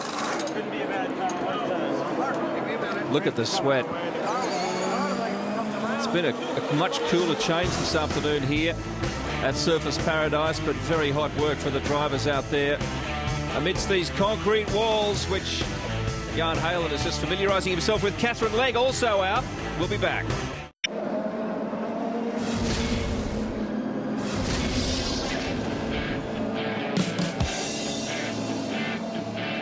Network 10's live and exclusive coverage of the Lexmark Indy 300 continues, and what a wild, wild day it has been on the streets of Surfers Paradise. And the latest victim is PKV Racing's Oriol Servia. Mate, what a contrasting weekend. It's been a bit of a roller coaster. You were almost there for the win. Yeah, it's a shame. I know this is racing, you know, but when it's on you, it's hard. Just, you know, we're running so well. Not only, I mean, everything seemed that was going our way. You know, people were crashing. Car was getting really good. When I was behind Sebastian, I felt my car was faster than his car. Then they told me to save a little bit of fuel, and we're still able to keep up the pace. So I thought, great. And I knew Will Power wanted to win this race in Australia. I know Sebastian likes to win. So I could see there's going to be some trouble there, and there was. So I was like, hey, everything is playing my way. Car felt great, and suddenly we lost fifth gear in a very strange way, in a way that never break, you know. So it just was not meant to happen, but I'm just really happy we were up there with the top guys as we've been the second half of the season. So we're just gonna keep pushing, and you know, I really wanted to win the big trophy in Australia. It's a great track. We love coming down here, and I guess will have to happen next year. Oriol Servia joins a growing list of a frustrating story to tell at the Lexmark Indy 300. Greg? Lee, those Bridgestone Potenza tyres that they use here in ChampCar cost $1,200 US per set. One car will go through $150,000 worth of rubber in a single season, and at the moment the crews have the wet weather version on standby on the pit walls. We've had some, just during the course of the commercial break, some sprinkles of rain. It may pass through, but the wets are on standby. Neil Micklewright from Forsyth is giving Paul Tracy the snapshot of his world at the moment. He says you've got all the fuel you can use, so run full rich. You've got 9 seconds of push to pass. Nelson Philippe in front of you's only got 2 seconds left, and we know that Antonio Pizzoni is going to have to stop, who leads the race at the moment. Roberto, you drove for the man that was on screen a moment ago, Carl Haas. Tell us the story with the cigar there. Oh, Carl is a great guy. He's a real racer. And the cigar, he always goes through 2 or 3 during the day without lighting it. But when Carl wins a race, he likes to get together with the drivers at the end of the day and have a smoke. So I've seen him lighting that cigar a couple of times when I was driving there with Michael Andretti. He's a great personality. He looks like a tough man, but he's got the greatest heart for a racing driver I ever seen. Oh, that's great. Now, Catherine Legg and Jan Halen have joined the Oriel Servia list. Lee mentioned at the time, Servia was officially the latest exited from this race, but now we have Servia, Halen, Legg, Allmendinger, Clark, and of course Justin Wilson from yesterday on the sideline. 12 cars left. We'll be back.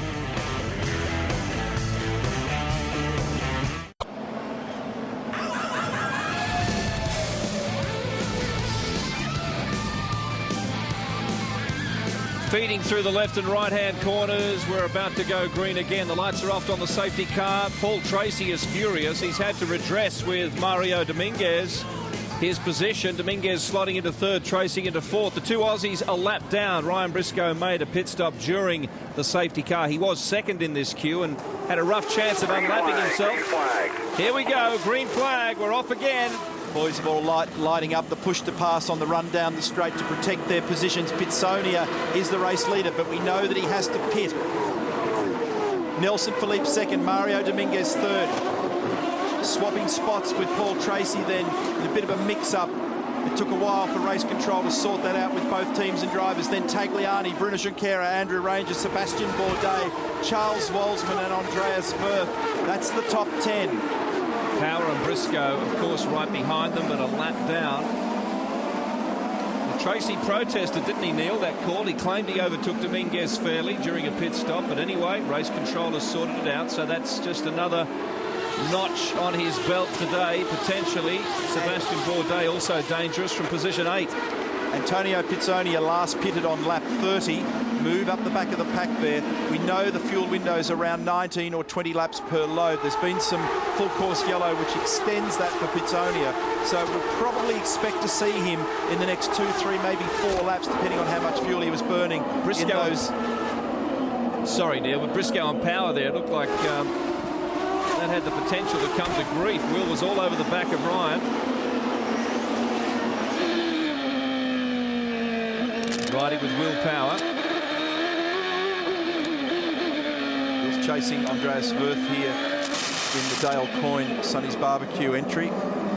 This is up the front of the field. The race leader at the moment is still Antonio Pizzonia. Pizzonia was with Williams in 2005. He did 5 Grand Prix for them. He did 4 the previous year, and the year before that he did 11 races at Jaguar. Very experienced. He's only had 3 outings in ChampCar this year. He had his first one at Long Beach. The second one was at Montreal. Darrell?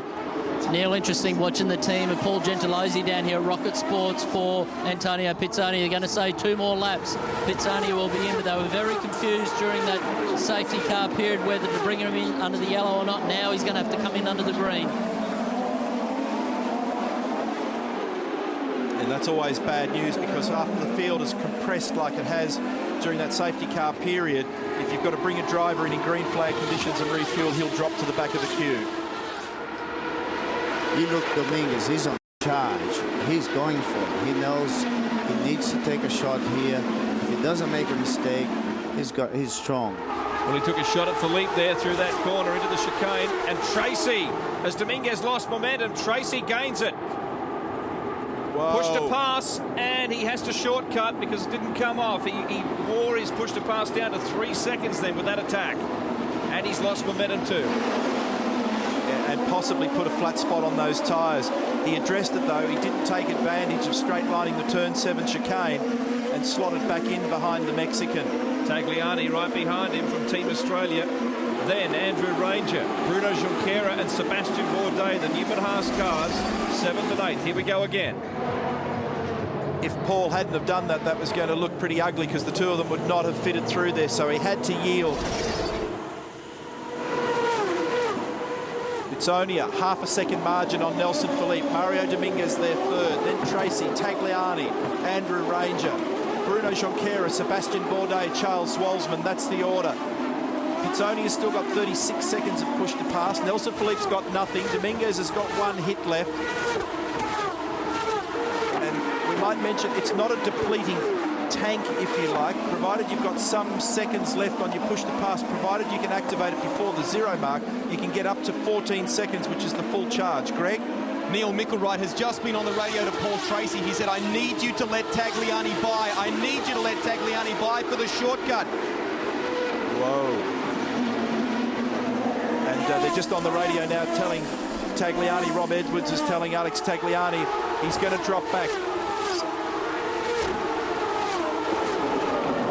Neil Mickelwright just telling Paul Tracy at the moment, you're going to have to yield one spot to Tagliani. This will be a good response. I thought he'd redress the situation with Dominguez, but... It's like giving you a penalty. Yeah. I tell you, Dominguez is looking good.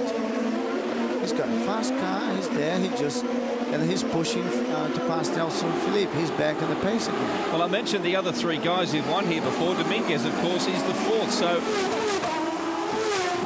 could be we have a two-time winner here at the end of the day with only 7 laps remaining. Here's the race leader, Antonio Pizzoni, in as predicted, and Tracy's protesting vigorously on the radio. Neil Mickelwright says that race control wants them to finish as far back as they can. It's a pretty strong statement to make. Well, that puts Tagliani in great position for a podium finish, of course. They still haven't fulfilled that commitment. Greg?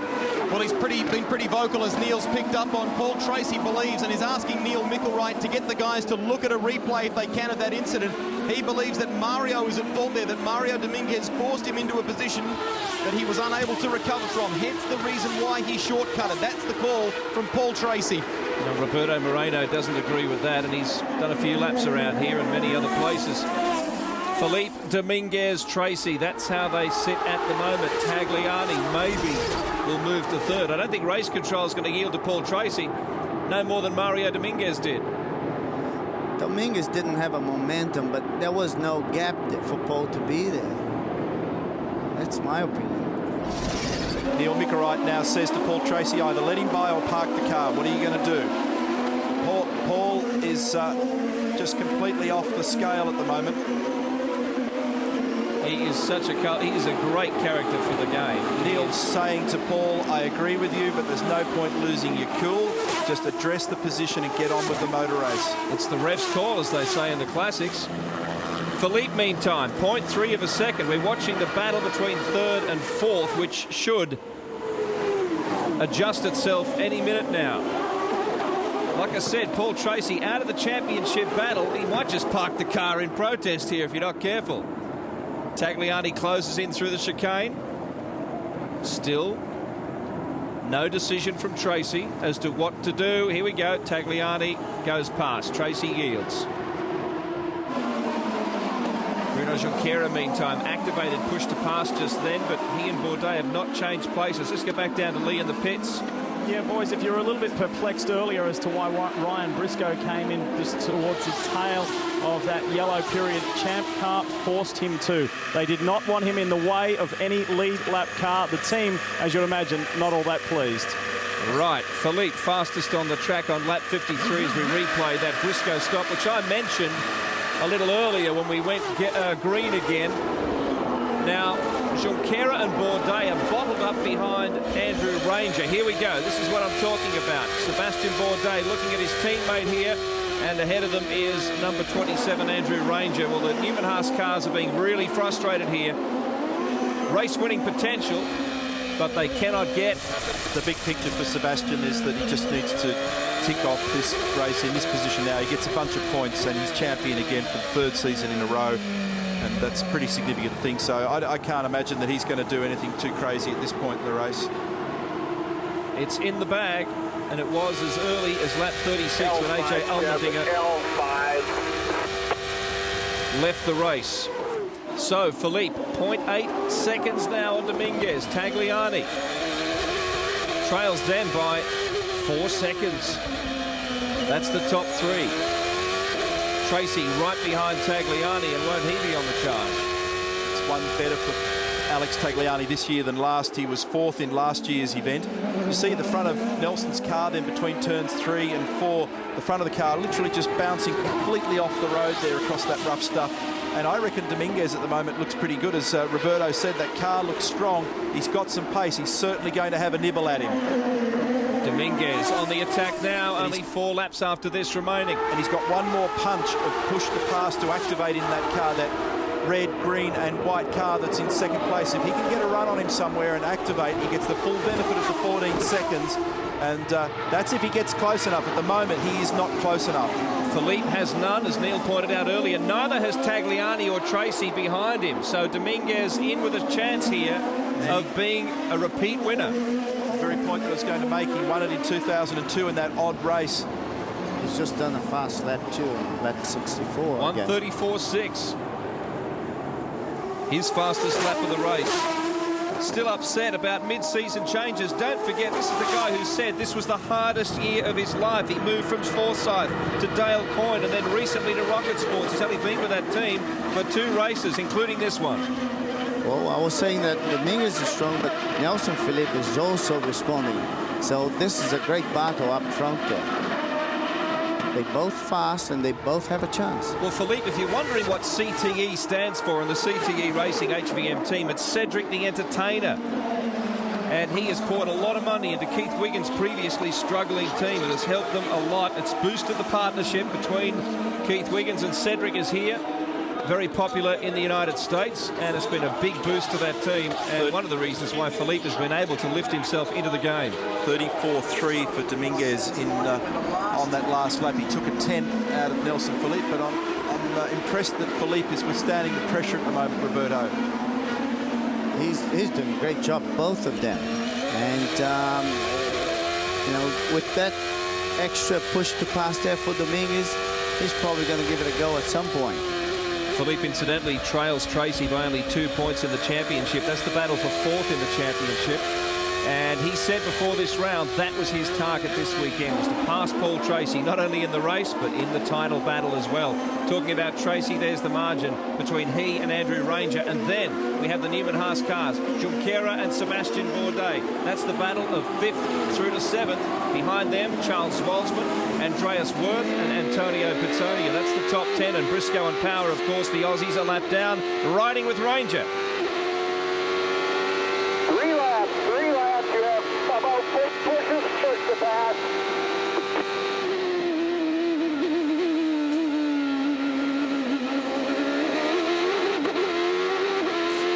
This place is so physical. I love driving here. It's give a pleasure to a driver to do well in a circuit like this. I was just going to say, Roberto, you can see how demanding it is. And at this stage of the race, obviously, fatigue with some of the less experienced drivers has got to be a factor. Indeed, and that's what next year's car is going to help all the drivers.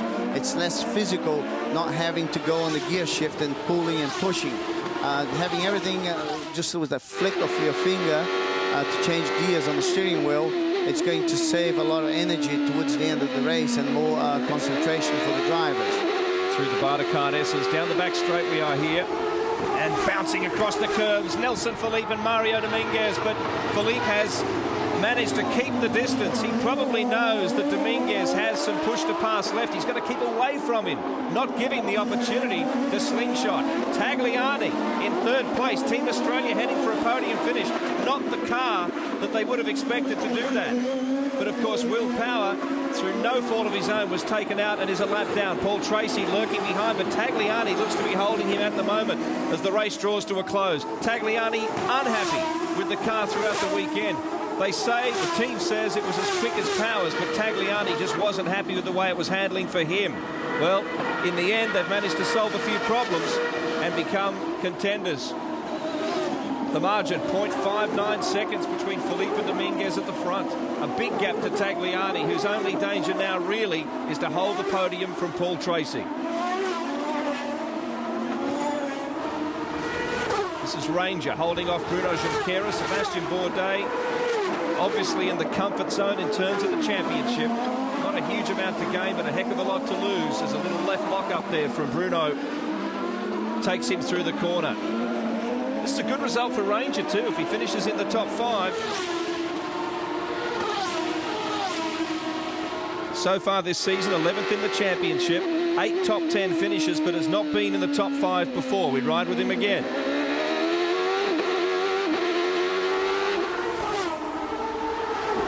The Canadian, 19 years of age, he looks about 12.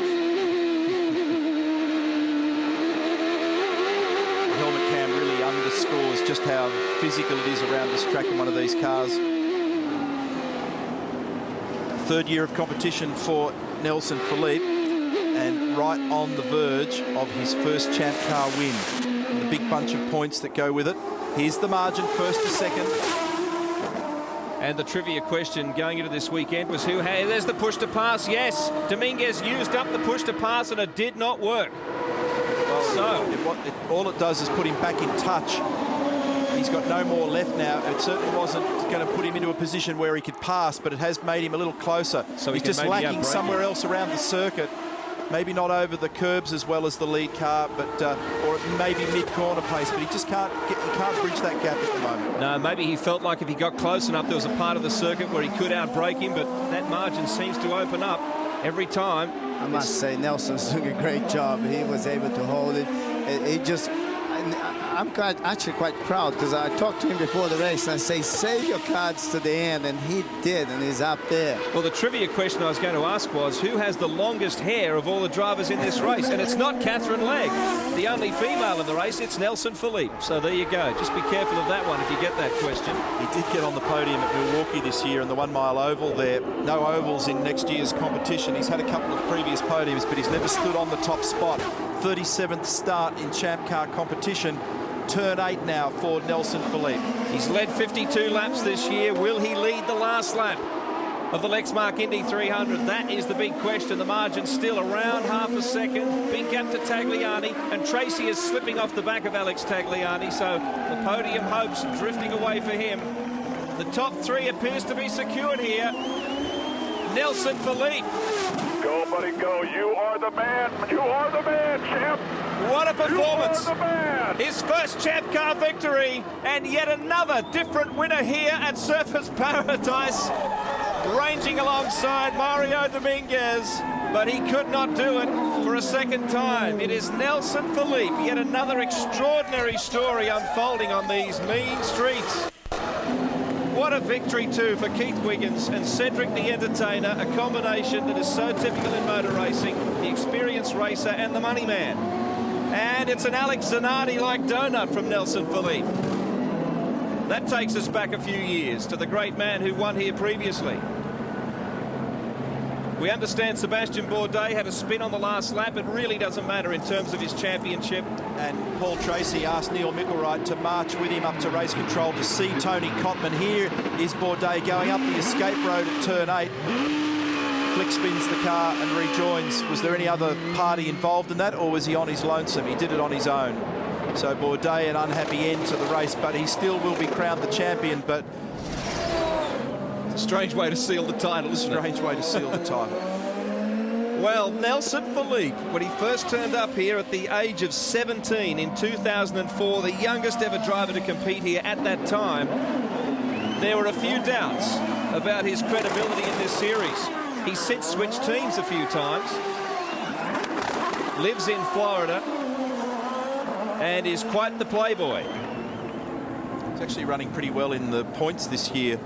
Came into this round with 182 points in 5th placing, so this will help the cause. 31 points for a win in this series. Yes, he's moved up past Tracy, which was his desire this weekend. He's a long way from 3rd placed Justin Wilson, but we don't know if Justin's only going to be able to compete in the final round. He's not going to be able to, I don't believe. It looks pretty bad, doesn't it? They were saying, when I spoke to his guys this morning, they're saying it could be as much as 8 to 10 weeks. Well, that cancels out Mexico, doesn't it? But Nelson Felipe, he'll enjoy this very much. He loves Surfers Paradise. It's his kind of place. I mean, Florida and Miami, certainly very similar lifestyles, let's say. He's done a great job today. He looked very professional out there today, did everything that took, and was there at the end. As I say, it's so unpredictable race, as always in Australia. You can never predict the winner here. Well, first time winner again. Paul Tracy 4th. Andrew Ranger finished 5th, so that's a season, a career best performance for him. Bruno Junqueira 6th, and then Zwolsman, of course, Bourdais having that spin. He fed back into the race in 8th position from Worth, Pitsonia. Ryan Briscoe and Will Power a lap down, and a sad story there for Will Power. It's certainly not his fault. He was in a winning position at the time. Guys, I've got to get in here. Excuse me. Well, we're focusing on Bourdais here because this is your series champion. 58-point lead going into this race. And it all kind of unfolded for him, even though he didn't do it the way he would have liked. Nelson Felipe still celebrating somewhere out on the circuit, the race winner. We'll hear from him soon. But the Vanderbilt Cup, for the 3rd year in a row, will go to Sebastian Bourdais, the first open-wheel driver to win 3 consecutive US titles in open wheels since Ted Horn back in 1946 through to 48, as Nelson Felipe does a great job of wearing down those tyres with donuts all around the circuit.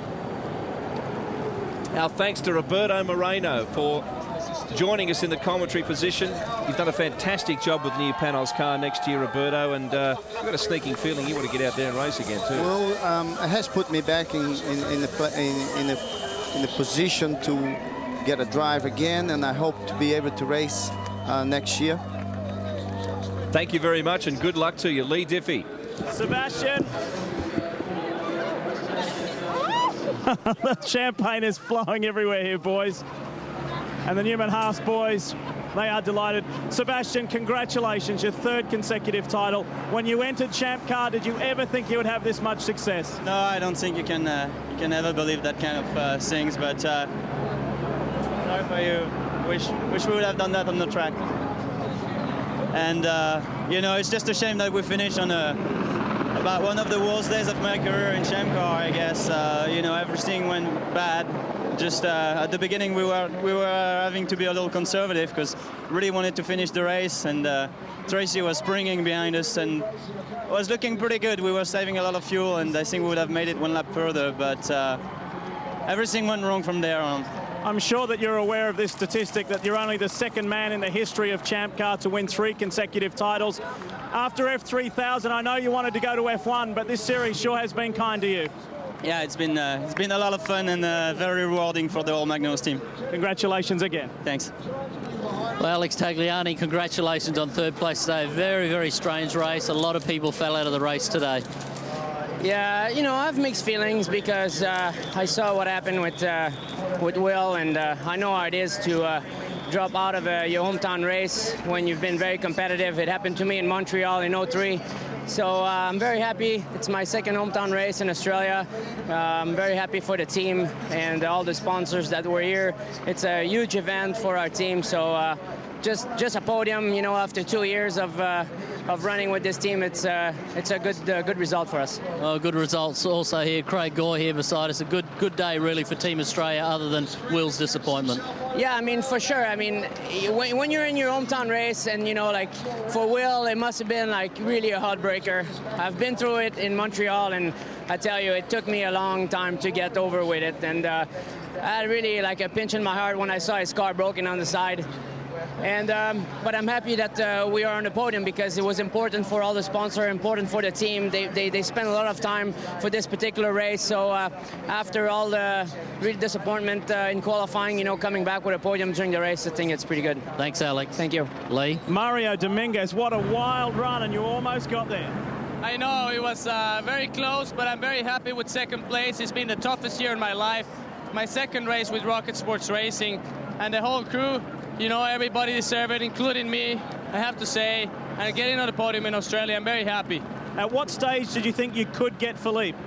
Well, at one stage I went side by side with him into the corner, but I wasn't able to pass him. And then in the end, I was just hoping he would make a small mistake, but he didn't do it. And I was just trying as hard to put pressure on him, but he would make mistakes. And, you know, we couldn't get him. But like I said, with the toughest year in my life, I'm very happy with the podium today, with everything that's been going on. Well done, Mario Dominguez. Darryl? Well, Nelson Philippe, congratulations. 16 years, 16 different winners in Australia. And I know your family here and your brother today. Congratulations. Thank you very much. It's I wanted to keep the tradition alive. What can I say? No, I mean, overall, amazing day. Absolutely fabulous. The guys did an awesome job. Great pit stops. Kept it off the wall. Didn't do too many lockups. Just brought it home. And I mean, we had a fast race car. I knew it all weekend, and it's just so amazing to have a win finally. It looks like it's been a fantastic week for you. You really enjoyed your time in Australia.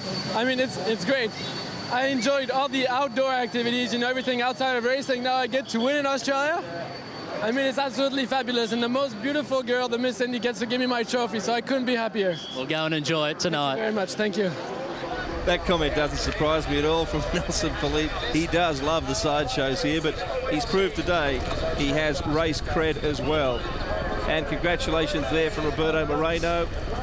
You would have noticed Cedric the Entertainer also congratulating Nelson, and Cedric has certainly given this team a boost in terms of financial support, but also very strong supporter of the series as well, attending the races. As you look back at some of the highlights of this extraordinary battle this weekend, Neil, it started with excitement in qualifying. Will Power had proven pace. He certainly did not jag his pole position.